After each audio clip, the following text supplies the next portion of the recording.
بلکہ یہ ان کے دل کی عکاسی کرتا ہے، یہ ان کی اپنی خواہشات کی عکاسی کرتا ہے، یہ ان کے اپنے مسائل کی عکاسی کرتا ہے۔ جیسے کہ ہم نے دیکھا کہ یہودا اسکریوتی کو وہ مسئلہ تھا کیونکہ وہ دراصل پیسوں کی طرف دیکھ رہا تھا جو وہ چوری کر سکتا تھا۔ اگر وہ عطر بک جاتا اور ان پیسوں کو پیسوں والے ڈبے میں رکھ دیا جاتا جو اس کے پاس ہوتا تھا، یا دراصل پیسوں کا وہ ڈبہ جو یسوع مسیح کی منسٹری کے لیے رکھا جاتا تھا اور وہ اس کا انچارج تھا، تو بعض اوقات جب لوگوں کو اس بات سے مسئلہ ہوتا ہے کہ ہم کس طرح سے یسوع مسیح کی پرستش کرتے ہیں یا ہم اس کی بے انتہا پرستش کرتے ہیں، تو آپ کو اس بارے میں پریشان ہونے کی ضرورت نہیں ہے۔ کچھ ایسے لوگ بھی ہوتے ہیں جو ہمیشہ ہمارے ہر کام کو برا بھلا کہتے ہیں، یا ہم کس طرح یسوع کی عبادت کرتے ہیں۔ بعض اوقات یہ ہمیں ان کے مسائل ظاہر کرتا ہے، یہ ان کی حالت ظاہر کرتا ہے اور ان کے اپنے دل کو ظاہر کرتا ہے۔ پھر یہ اس کے متعلق بات کرتا ہے کہ ہم غلط طرح سے یسوع مسیح کی عبادت کرتے ہیں۔ اور ایک دلچسپ بات یہ ہے کہ میں اس نقطے کو واضح کرنا چاہوں گا کہ یہودا کے پاس پیسوں کا ڈبہ ہے، اور دراصل یسوع مسیح یہ جانتا تھا کہ یہودا ایک چور ہے اور یہودا اس کو دھوکہ دے گا، اور پھر بھی یسوع مسیح نے اسے پیسوں کا انچارج بننے دیا۔ اس نے دراصل اس کو خود یہ موقع فراہم کیا کہ وہ منسٹری میں سے پیسے چوری کرے۔ پیسوں کا یہ ڈبہ دراصل یسوع مسیح کی منسٹری کے لیے ہے، یہ یسوع مسیح کے لیے ہے۔ جب وہ اپنے شاگردوں کو مختلف جگہوں پر لے کر جاتا ہے اور لوگ دراصل پیسے دیتے ہیں تاکہ یسوع مسیح منسٹری کے لیے اپنی خدمت جاری رکھ سکے، اور پھر بھی یسوع مسیح نے ایک نامور چور کو یہ اجازت دی، جبکہ یسوع مسیح جانتا تھا کہ وہ ایک چور ہے، تو بھی اسے اجازت دی کہ وہ پیسے کے ڈبے کا انچارج بن جائے۔ یہ دراصل اس بھروسے کی عکاسی کر رہا ہے جو یسوع مسیح کو اس پر تھا، اور یسوع کی جو یہودا کے لیے خواہش تھی کہ وہ اپنی جسمانی خواہش پر غالب آئے جو کہ چوری کرنا ہے۔ یسوع مسیح نے یہودا کو یہ اہم کام دیا کہ وہ پیسے کے ڈبے کا خیال رکھے اور اس بات کو یقینی بنائے کہ کوئی اس میں سے چوری نہ کرے۔ اور ایک طرح سے یسوع چاہتا تھا کہ یہودا اس کی خواہش کو پورا کرے جو ایک اچھی خواہش تھی، ایک اچھا معیار تھا جو یسوع مسیح نے اپنے تمام شاگردوں کے لیے رکھا ہوا تھا۔ وہ کہہ رہا تھا کہ ٹھیک ہے، میں تمہیں یہ موقع دیتا ہوں، تم اس بات کو ثابت کرو کہ تم اس منی باکس کے انچارج بننے کے قابل ہو۔ اور بدقسمتی سے یہودا اپنی اس لالچ پر غالب نہ آ سکا، اور اس نے دراصل یسوع مسیح کی منسٹری سے چوری کی۔ اور میں اپنے حوالے میں اس نقطے کو واضح کرنا چاہوں گا کہ سردار کاہنوں کا رد عمل بھی بہت دلچسپ ہے۔ جیسے کہ میں نے پچھلی مرتبہ کہا تھا کہ وہ یسوع مسیح کے اس قدر خلاف تھے کہ اتنا حیرت انگیز معجزہ جس میں ایک مردے کو زندہ کیا گیا، اس معجزے کا بھی ان پر کوئی اثر نہ ہوا، اور اس معجزے نے ان کی اصل رائے کو تبدیل نہ کیا یا انہیں یسوع کی پیروی کرنے پر مجبور نہ کیا، بلکہ نہ صرف یسوع مسیح سے اس کا بدلہ لینا چاہتے تھے بلکہ وہ لازر سے بھی اس بات کا بدلہ لینا چاہتے تھے کیونکہ لوگ انہیں چھوڑ رہے تھے اور یسوع مسیح کی پیروی کر رہے تھے۔ آپ یہ دیکھ سکتے ہیں کہ وہ کس قدر گمراہ اور اندھے تھے کہ انہوں نے ایک حیرت انگیز معجزہ دیکھا اور پھر بھی انہوں نے اس سے منہ موڑ لیا۔ انہوں نے اس معجزے کو نظر انداز کر دیا اور یسوع مسیح کے خلاف ہو گئے، اور نہ صرف یہ بلکہ وہ لازر سے بھی جان چھڑوانا چاہتے تھے کیونکہ وہ اس معجزے کو نہیں مانتے تھے۔ تو یہ بہت افسوسناک ہے کیونکہ یہ ہمیں انسانی دل کے متعلق بتاتا ہے، یہ انسان کے خود غرضی کی عکاسی کرتا ہے۔ یہ خدا کا اصل مقصد نہیں تھا، اور یہ وہ دل نہیں ہے جو گناہ کے ہمارے اندر داخل ہونے سے پہلے تھا، لیکن ایک مرتبہ جب گناہ ہمارے اندر آیا اس نے ہمیں اس قدر اندھا کر دیا کہ ہم خود غرض ہو گئے۔ یا تو ہم یہودا کی طرح خود غرض ہو گئے تھے جو منسٹری سے چوری کرتا تھا، یا ہم فریسیوں اور دراصل سردار کاہنوں کی طرح خود غرض ہو گئے جو اپنے عہدے کی زیادہ فکر کرتے تھے اور جو اس بات سے پریشان تھے کہ لوگ انہیں چھوڑ رہے ہیں اور وہ یسوع کے متعلق بات کر رہے ہیں اور یسوع کی پیروی کر رہے ہیں، اسی لیے وہ یسوع مسیح سے جان چھڑوانا چاہتے تھے، اور نہ صرف یسوع بلکہ لازر سے بھی۔ تو یہ ہمیں انسانوں کے اندر کے اندھیرے کے متعلق بتاتا ہے، یہ ہمیں ان لوگوں کے دلوں کے اندر چھپے اندھیرے کو دکھاتا ہے جو یسوع مسیح کو نہیں جانتے، جو خود غرض ہیں، وہ اپنے خود کے بارے میں زیادہ فکر مند ہیں۔ یہاں ہم حسد کو دیکھ سکتے ہیں، خود غرضی اور ان تمام چیزوں کو دیکھ سکتے ہیں۔ تو اگر ہم انجیل کی منادی کرتے ہیں اور جب ہم خداوند کے حضور بے انتہا نذرانے اور قربانیاں پیش کرتے ہیں تو ہمارے خلاف ہمیشہ ایک آواز اٹھے گی، ہمیشہ ایسی آوازیں ہوں گی جو ہم سے یہ سوال کریں گی کہ ہم کیا کر رہے ہیں۔ اس کے متعلق پریشان ہونے کی ضرورت نہیں ہے، کیونکہ بعض اوقات یہ کسی شخص کے دل کی عکاسی کرتا ہے اور پھر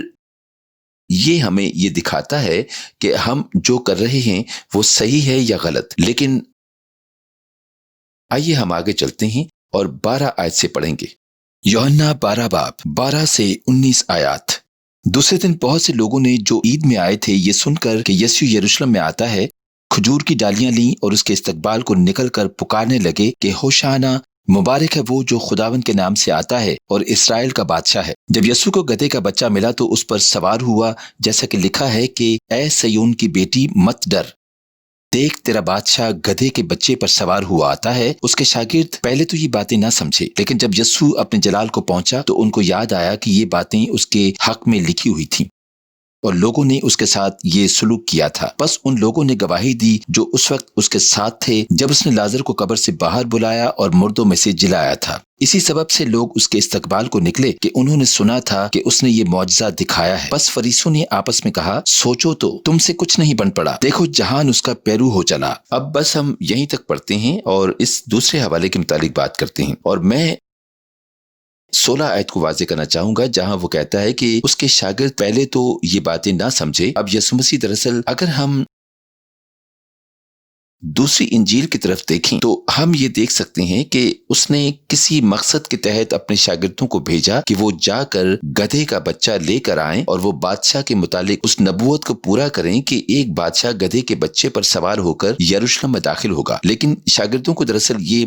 معلوم نہیں تھا کہ وہ کیا کر رہے ہیں۔ تو جب وہ یہ کہہ رہے تھے ہوشانا، جب انہوں نے ڈالیاں لیں اور جب وہ پرانے عہد نامے کا حوالہ دے رہے تھے تو وہ یہ نہیں جانتے تھے کہ وہ دراصل اس نبوت کو پورا کر رہے ہیں۔ تو بعض اوقات یسوع مسیح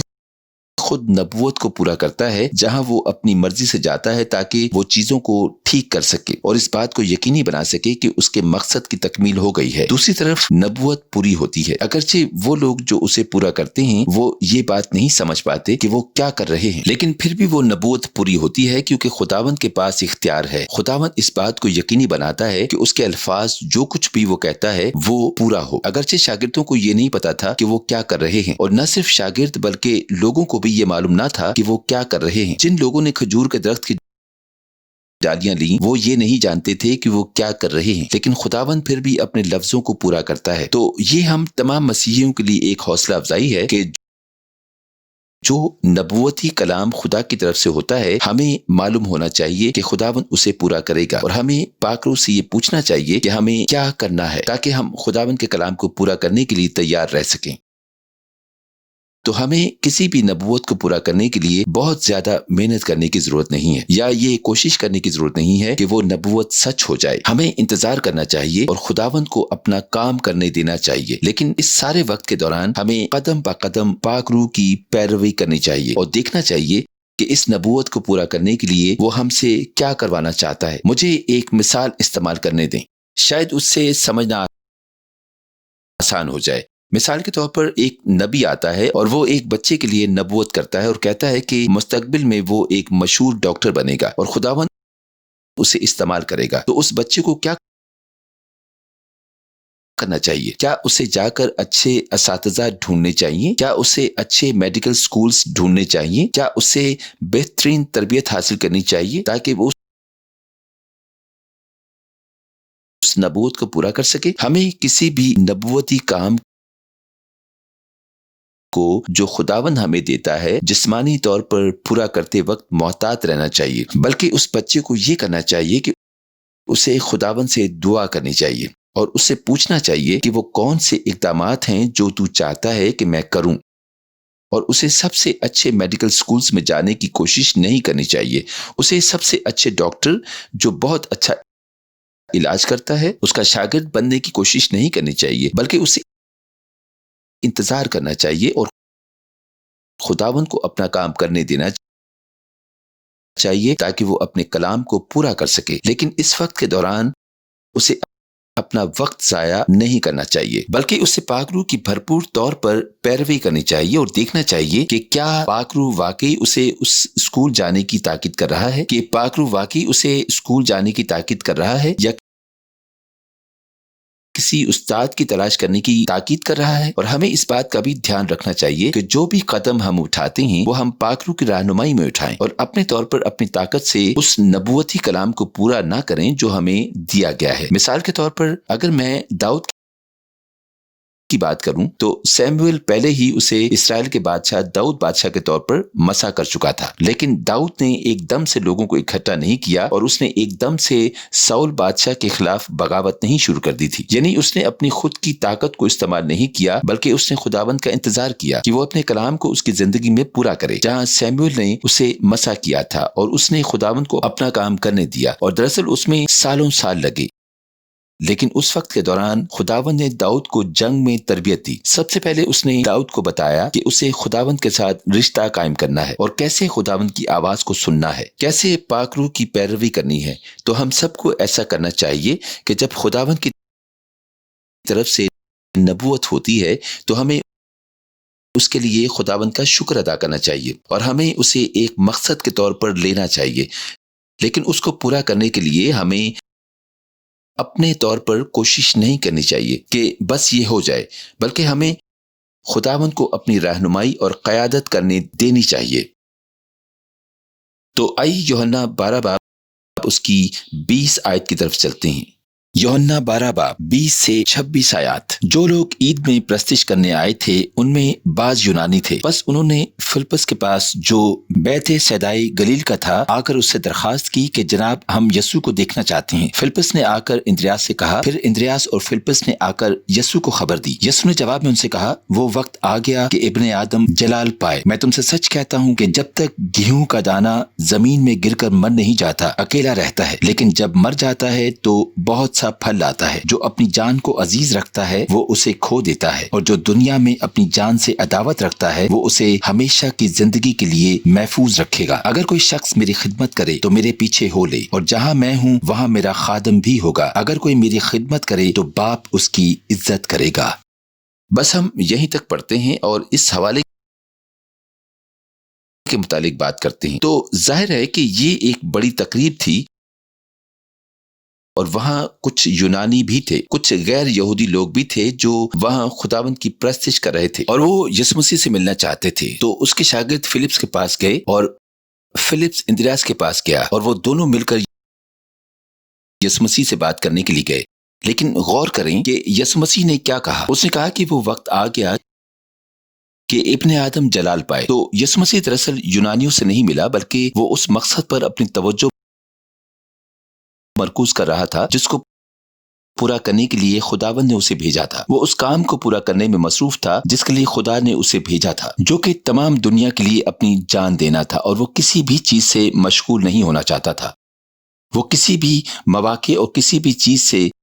کسی کی طرف توجہ نہیں دیتا تھا. کیونکہ اگر آپ اس کے متعلق سوچیں تو اگر یونانی آتے اور یسوع مسیح سے بات کرتے تو یہ یسوع مسیح کے لیے ایک بہت بڑا موقع تھا کہ وہ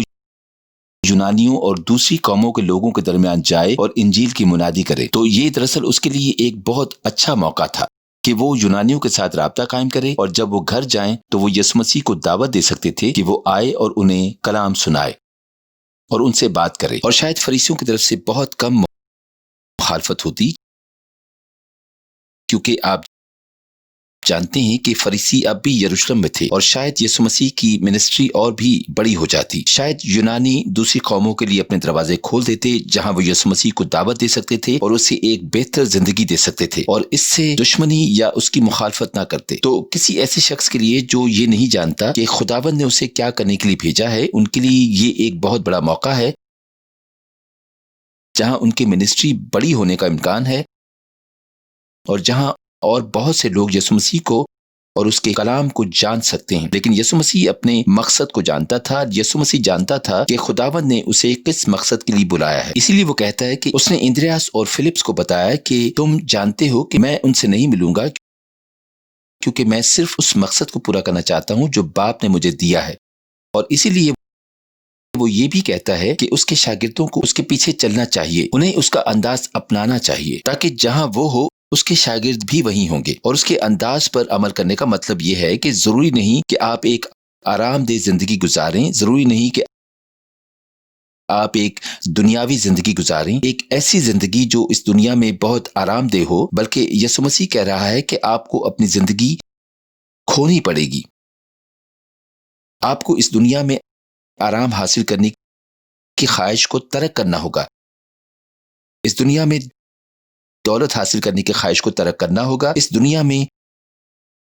مشہور ہونے کی خواہش کو ترک کرنا ہوگا تاکہ آپ یسوع کے پاس آ سکیں اور اس کی پیروی کر سکیں، کیونکہ جب آپ اپنی خود غرضی خواہشات کو ترک کرتے ہیں، جب آپ اس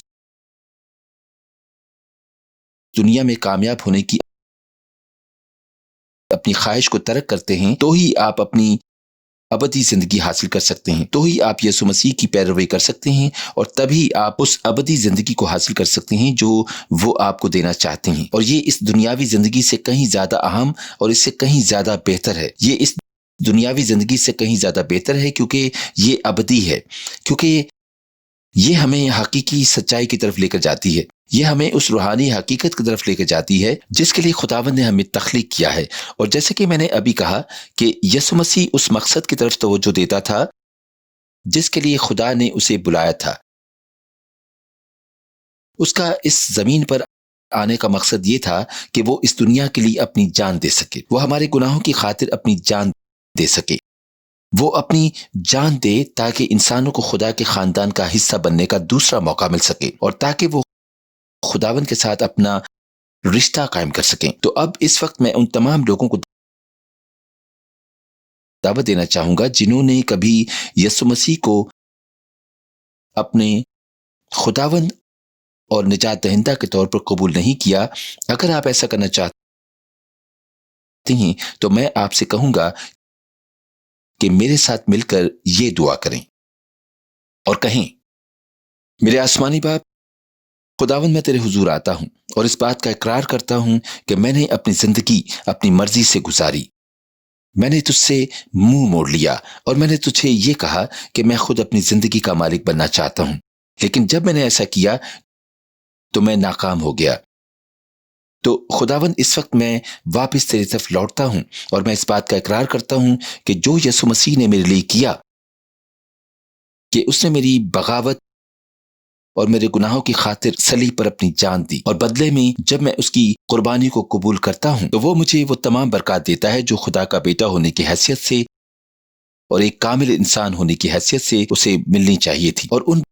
برکات میں سے ایک یہ ہے کہ میں واپس خدا کے خاندان کا حصہ بن سکتا ہوں۔ تو خداوند میں ان تمام برکات کو قبول کرتا ہوں جو یسوع مسیح مجھے اس وقت دے گا جب میں اس بات کو قبول کروں گا کہ اس نے صلیب پر میری خاطر اپنی جان دی، اور میں اس بات کا اقرار کرتا ہوں کہ میں اب خدا کا فرزند ہوں، اور خداوند نہ صرف میں خدا کا فرزند ہوں بلکہ آج سے میں اس بات کا اقرار کرتا ہوں کہ یسوع مسیح میرا خداوند ہے، اور جس طرح وہ مجھے زندگی گزارنے کو کہے گا اور جو کچھ بھی وہ مجھے کہے گا میں پاک روح کی دی گئی طاقت کے وسیلہ سے ایسا کروں گا۔ خداوند تیرا شکر ہو، یسوع مسیح کے نام سے میں یہ دعا مانگتا ہوں، آمین۔ اب اگر آپ نے میرے ساتھ مل کر یہ دعا کی ہے تو میں سب سے پہلے آپ کو مبارکباد پیش کرنا چاہتا ہوں، اور جیسا کہ میں آپ سے ہمیشہ کہتا ہوں کہ اپنے قریبی چرچ جاتے رہیں اور اپنے پاسٹر کو بتائیں کہ آپ نے ٹی وی پر پاسٹر جوش کے ساتھ مل کر یسوع مسیح کو اپنے خداوند اور نجات دہندہ کی حیثیت سے قبول کیا ہے، اور باقاعدگی سے چرچ جاتے رہیں تاکہ آپ مسیحی زندگی میں بڑھ سکیں اور دوسرے مسیحیوں کے ساتھ رفاقت رکھ سکیں تاکہ آپ ایک دوسرے کی حوصلہ افزائی کر سکیں۔ اب اس سے پہلے کہ میں باقاعدہ طور پر اپنے پروگرام کا اختتام کروں، مجھے یہ موقع دیں کہ میں آپ سب لوگوں کے لیے دعا کر سکوں، خاص طور پر ان لوگوں کے لیے جو بیمار ہیں۔ میں دعا کروں گا کہ خدا انہیں شفا دے، تو آئیے دعا کریں۔ ہمارے آسمانی باپ خداوند، ہم تیرا شکر کرتے ہیں کہ تو نے آج اس حوالے سے ہمیں یہ دکھایا کہ تو زمین پر اس لیے آیا تاکہ ہمارے گناہوں کی خاطر اپنی جان دے سکے، اور یسوع تو خداوند کے مقصد کو پورا کرنے میں اس قدر مگن تھا کہ تو کبھی بھی کسی بھی چیز کی طرف مشغول نہیں ہوا۔ تجھے اس سے کوئی فرق نہیں پڑا کہ چاہے تیرے سامنے یہودا تھا یا سردار کاہن تھے یا پھر یونانی تھے، خداوند تیرے پاس اپنی منسٹری کو بڑھانے کے لیے بہت سے مواقع تھے، لیکن تو خداوند کے مقصد کو پورا کرنے میں اس قدر مصروف تھا کہ یہ تمام چیزیں تجھے اپنا مقصد پورا کرنے سے روک نہ سکیں۔ خداوند، میں دعا کرتا ہوں کہ یہ حقیقت تیرے تمام بیٹوں اور بیٹیوں اور تمام مسیحیوں کے لیے سچ ہو، اور ہم واضح طور پر خداوند کو سن سکیں اور اس مقصد کو جان سکیں جو خداوند نے ہمارے لیے رکھا ہے، تاکہ ہم اور کسی بھی چیز کی طرف مشغول نہ ہوں۔ خداوند، ہم ہمیشہ تیرے مقصد کی طرف اپنی توجہ مرکوز کریں تاکہ ہم خدا کی اس مرضی کو پورا کر سکیں جس کے لیے خداوند نے ہمیں اس زمین پر رکھا ہے۔ خداوند، میں دعا کرتا ہوں کہ تو ہمارے روحانی کانوں کو چھو اور ہمارے کانوں کو کھول دے تاکہ ہم سن سکیں اور ہم دیکھ سکیں اور ہم یہ جان سکیں کہ خداوند نے ہماری زندگیوں کے لیے کیا منصوبہ رکھا ہے، اور خداوند فضل دے کہ ہم دن بہ دن پاک روح کی رہنمائی اور اس کی قیادت میں بڑھ سکیں اور تیرے اس منصوبے کو پورا کر سکیں جو تو نے ہمارے لیے رکھا ہے۔ خداوند، تیرا شکر ہو۔ اور اب اس وقت خداوند، میں ان تمام لوگوں کے لیے دعا کرنا چاہوں گا جو بیمار ہیں۔ خداوند، میں تجھ سے منت کرتا ہوں کہ تو اپنے ہاتھوں کو بڑھا اور انہیں چھو اور انہیں ان تمام بیماریوں سے شفا دے۔ خداوند، میرا ایمان ہے کہ تو ہر اس چیز کو ہم سے دور کر دے گا جو کسی بھی طور پر ہمارے لیے نقصان دہ ہے، اور تو ہر اس چیز کو نیا کر دے گا جو ہمارے لیے بہتر ہے، اور خداوند تو ہر چیز کو پھر سے نیا کرے گا، پھر سے نیا اور بحال کر دے گا۔ خداوند، تیرا شکر ہو۔ اب میں آپ کے ذہنوں، آپ کی روحوں اور آپ کے جسموں کو یہ حکم دیتا ہوں کہ یسوع کے نام سے شفا پائیں۔ خداوند، تیرا شکر ہو کہ تو انہیں شفا دے رہا ہے اور تو اپنی مرضی کو ان کی زندگی میں پورا کر رہا ہے۔ اسی طرح خداوند، میں اب ان لوگوں کے لیے بھی دعا کرنا چاہتا ہوں جن کی زندگی مشکلات سے گھری ہوئی ہے۔ خداوند، میں دعا کرتا ہوں کہ وہ تیری قدرت والے ہاتھ کو آسمان پر سے بڑھتا ہوا دیکھیں تاکہ وہ انہیں ان تمام مشکلات سے آزاد کر سکے جو انہوں نے خود اپنے لیے بنائی ہیں اور جن سے وہ گھرے ہوئے ہیں، اور خداوند تو انہیں ایک مضبوط چٹان پر رکھ جو یسوع مسیح ہے۔ خداوند، فضل دے کہ وہ یسوع مسیح کو اپنی زندگی کی بنیاد بنا سکیں اور یسوع کو اپنے خداوند اور نجات دہندہ کے طور پر تسلیم کریں۔ وہ اب اپنی زندگی اپنے طور پر نہیں گزاریں گے، بلکہ یسوع مسیح تو ان کا خداوند اور نجات دہندہ ہوگا، اور خداوند انہیں یہ فضل بخش کہ وہ خداوند کو آتا ہوا اور انہیں بچاتا ہوا دیکھ سکیں تاکہ ان کی زندگیوں میں گواہی جنم لے سکے اور وہ تیرے گواہ بن سکیں اور دوسروں کو یہ بتا سکیں کہ تو کس قدر بھلا اور قدرت والا خدا ہے۔ خداوند، تیرا شکر ہو، اور خداوند، ہم سارا جلال اور ساری عزت اور ساری تعظیم تجھ مسیحا کو دیتے ہیں۔ خداوند، تیرا شکر ہو۔ یسوع مسیح کے نام سے میں یہ دعا مانگتا ہوں، آمین۔ ہمارے پروگرام خدا اور انسان کا ملاپ میں شامل ہونے کا شکریہ۔ اگر آپ نے پاسٹر جوش کے ساتھ مل کے دعا کی ہے اور یسوع مسیح کو اپنے خدا اور نجات دہندہ کی حیثیت سے قبول کیا ہے، تو میں آپ سے درخواست کرتا ہوں کہ اپنے قریبی چرچ جائیں تاکہ آپ یسوع مسیح کے متعلق مزید جان سکیں اور اس میں بڑھ سکیں۔ اگر پاسٹر جوش کے ساتھ دعا کرنے کے بعد خداوند نے آپ کو کسی بھی بیماری سے شفا دی ہے تو برائے مہربانی اس چینل سے رابطہ کریں اور اپنی گواہی کو ان کے ساتھ بانٹیں۔ آپ کی گواہیاں دوسرے لوگوں کی حوصلہ افزائی کریں گی اور ان سے یسوع مسیح جو ہمارا نجات دہندہ ہے اس کے نام کو عزت و جلال ملے گا۔